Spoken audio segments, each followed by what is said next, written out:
There it is. Spacer plate block blank number 1. Welcome. Now it's part 4.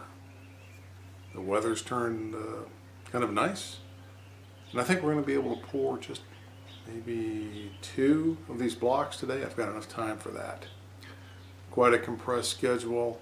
I've got a lot of things that I have to do each week now, but I believe we can get this process going. And for those of you who haven't been reading any of the comments in these spacer plate videos, what I'm doing is, and this is a reminder, I'm making prototypes out of plastic.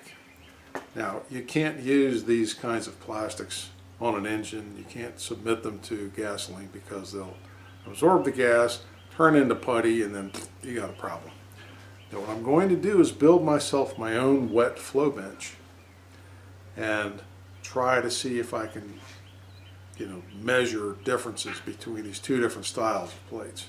So that's why I'm making them out of plastic first, because the plastic is far less expensive, easier to get, and it's very easy to mill, so I don't have to really spend a lot of time worrying about that. That kind of a mess you just brush up and throw it in the trash can. Well, I guess you could recycle that, but it's not enough to worry about.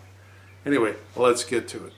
And because this stuff needs to be over 73 degrees, it tells you on their labels that if it got below 73 degrees, then you need to reconstitute it with some heat up to like 90 degrees. So stuff's been in the sun for about 45 minutes, and I'm sure it's well up to there.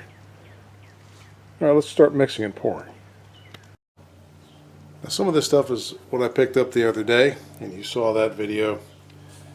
And I wanted to pick up a little extra. This is not the same style of resin that I used before. I do have some of that I intend to try to use to finish it up. So I bought a little extra, and this is kind of fast. It only has a 3-minute pot life. The other stuff I use is about 9 minutes, and I use the longer pot life because I'm an old man and it takes me a little longer to set this stuff up. Anyway, what I'm going to do is first color the clear. The clear will be the part B, and I'm probably going to make this first block red.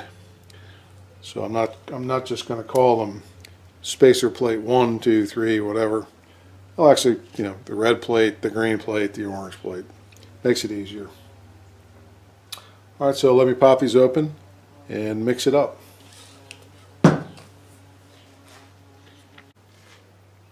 And now I've put some mold release in there. And if I've got any extra, I'm going to make another plastic valve. What the heck. Okay, let's, it's been 15 minutes. Ow! Boy, that smarted. So let's take a look at this baby. Great unveiling. We'll see if I got it in the nick of time and got any of those bubbles out. It's a pretty fast setting, that 300. Sneed on. There we go. Let's see what we got. And yeah, bubbles. That's too bad. Okay. I don't know if you can see them in the camera, but it did leave some bubbles up there. Probably could have shot that with some stuff to break the surface. But boy, it just wanted to cure so fast. It's still giving off heat too, so I'm going to leave it in the mold, but it's pretty easy to pull out. Oh, what the heck. As you can see, there's a meniscus dam area across the edge, and next I'll show you how I'm going to just throw that up against the sander that I just got, and that's all nice and smooth and level. I'll have to take that out too, but alright, I can use this. But I think the next one I pour is going to be using the 321. So, alright, there it is. Spacer plate block blank number 1. Red. Okay, so it's pink. Okay. Mouse in the house. going to attack this with the mouse.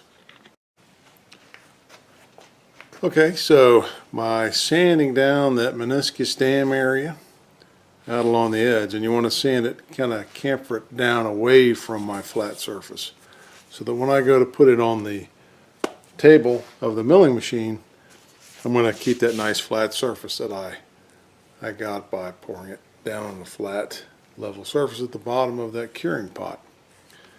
And the best time to do that is really when it's still kind of at the end of its exotherm process. You know, you can still feel the heat, and that will make easy work. As long as you've got a good long surface that's level and flat, you don't have to worry about. You can't see it maybe, but out of the picture.